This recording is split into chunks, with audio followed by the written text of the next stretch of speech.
সে আয়াতে কারীমা তেলাওয়াত করেছি। আজকে মাথাটা অত্যন্ত গরম। মাথাটা কি? কথা বলেন, গরম। কারণ কি বলতে পারবেন কেউ? বর্তমান প্রেক্ষাপটে মাথাটা গরম কেন? কেউ বলতে পারবে না মুসলমান।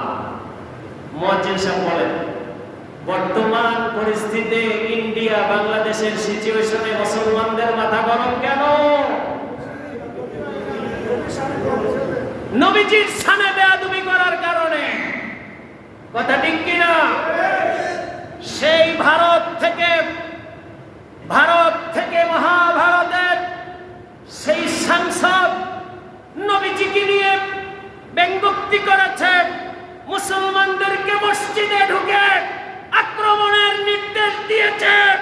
এটা কোনো মুসলমান মেনে নিতে পারে না। প্রিয় ভাইরা আমার, এই অঞ্চল, এখানকার ধর্মপ্রাণ মুসলমানেরা অত্যন্ত ধর্মপ্রেমী। কথা ঠিক কিনা? ঢাকা শহরে মুসলমানেরা ধর্মপ্রাণ মুসলমান। গোটা বাংলাদেশের মানুষ 95% মুসলমান, ধর্মপ্রাণ মুসলমান। আজকে আমাদের হৃদয়ে রক্তক্ষরণ জাগানো হয়েছে। আজকে আমাদের হৃদয়ে রক্তক্ষরণ করা হয়েছে।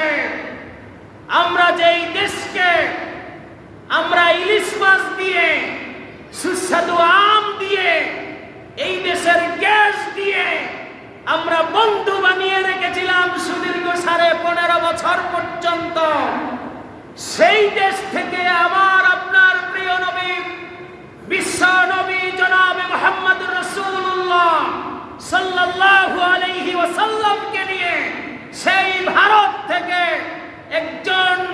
একজন ধর্মগুরু আর একজন সাংসদ কিভাবে আমার আপনার নবীজিকে নিয়ে 150 থেকে 200 কোটি মুসলমানদের হৃদয়ে আঘাত দিয়ে কিভাবে তারা মুসলমানদের হৃদয়ে রক্তক্ষরণ করে, কিভাবে নবীজির শানে বেয়াদবি করেছে, কটূক্তি করেছে, ব্যঙ্গোক্তি করেছে, এর সমুচিত জবাব মিস্টার মোদিকে অবশ্যই তাকে শাস্তির আওতায় এনে তাকে শায়েস্তা করতে হবে। কথা ঠিক কিনা? প্রিয় ভাইরা আমার, যেই নবীজিকে সাহাবায়ে কেরাম একটা ফুলের টোকা পর্যন্ত দিতে বারণ করেছে, কাফেরদের থেকে আগলে রেখেছেন, নিজের শরীরের মধ্যে 70 থেকে 80টি বর্ষা ঢুকেছে, এমন সাহাবীও নবীজিকে হেফাজতের জন্য গা পেতে দিয়েছেন, তাকে আগলে রেখেছেন। কথা ঠিক কিনা?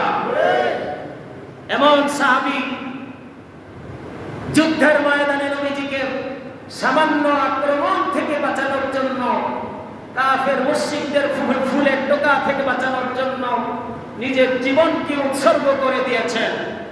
উহুদের যুদ্ধে 70 জন সাহাবী শহীদ হয়ে গিয়েছেন, তারপরেও নবীজির গায়ে আক্রমণ হতে দেননি। কথা ঠিক কিনা? আজকে বৃহত্তম মুসলিম দেশ, দ্বিতীয় বৃহত্তম মুসলিম দেশ, এই বাংলাদেশে আজকে তাওহীদি জনতার হৃদয়ে আঘাত করা হয়েছে। গোটা পৃথিবীর মুসলমানদের রক্তক্ষরণ করা হয়েছে। মিস্টার মোদি, আপনারা হিন্দু ধর্ম পালন করেন, আমরাও মুসলমানরা ইসলাম ধর্ম পালন করি। আপনি জানেন কোন ধর্মের লোকেরা কোন ধর্মের উপরে আঘাত